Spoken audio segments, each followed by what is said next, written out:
Hi friends, మనం ఈ వీడియోలో వెజ్ పులావ్ ఈజీగా టేస్టీగా ఎలా చేసుకోవాలో తెలుసుకుందాం.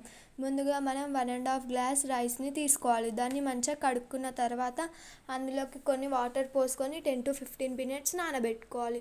ఇప్పుడు మనం ఒక ఆలుగడ్డ, హాఫ్ ఆనియన్, బిర్యానీ ఆకులు తీసుకోవాలి. మన ఇంట్లో ఉన్న మసాలాలు కూడా తీసుకోవాలి. ఇప్పుడు మనం ఒక కుక్కర్ పెట్టుకొని అందులోకి ఆయిల్ కూడా పోసుకోవాలి.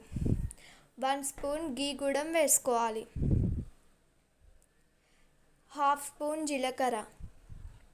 మనం ఇప్పుడు తీసుకున్న మసాలాలు అన్నీ అందులోకి వేసుకోవాలి ఒక్కొక్కటిగా.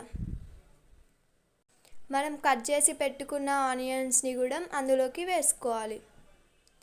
అల్లం వెల్లిపాయ పేస్ట్ హాఫ్ స్పూన్ కూడా వేసుకోవాలి. అవి బ్రౌన్ కలర్ వచ్చిన తర్వాత అందులోకి ఆలుగడ్డ ముక్కలను కూడా అందులోకి వేసుకోవాలి. వీటిని కూడా కొద్దిసేపు గోలనివ్వాలి. ఇప్పుడు మనం అందులోకి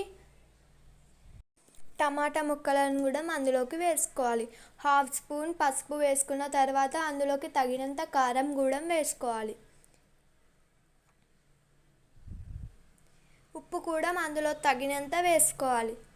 మన ఇంట్లో చికెన్ బిర్యానీ ఉంటుంది కదా, అది కొద్దిగా అందులో వేసుకోవాలి. మనం నానబెట్టి పెట్టుకున్న బియ్యాన్ని అందులోకి వేసుకోవాలి.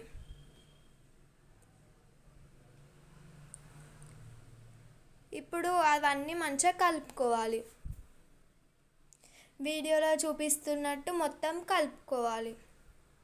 ఇప్పుడు మనం 1.5 కప్ రైస్ తీసుకున్నాం కాబట్టి 1 కప్ రైస్కి 1.5 వాటర్ పోసుకోవాలి. ఇంకో హాఫ్ కప్ రైస్కి 3/4 వాటర్ తీసుకోవాలి.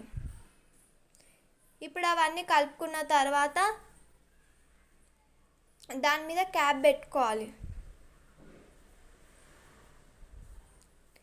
ఇప్పుడు మనం 3 విజిల్స్ వచ్చే వరకు ఆగాలి. అంతే, మన వెజ్ పులావ్ రెడీ. మనం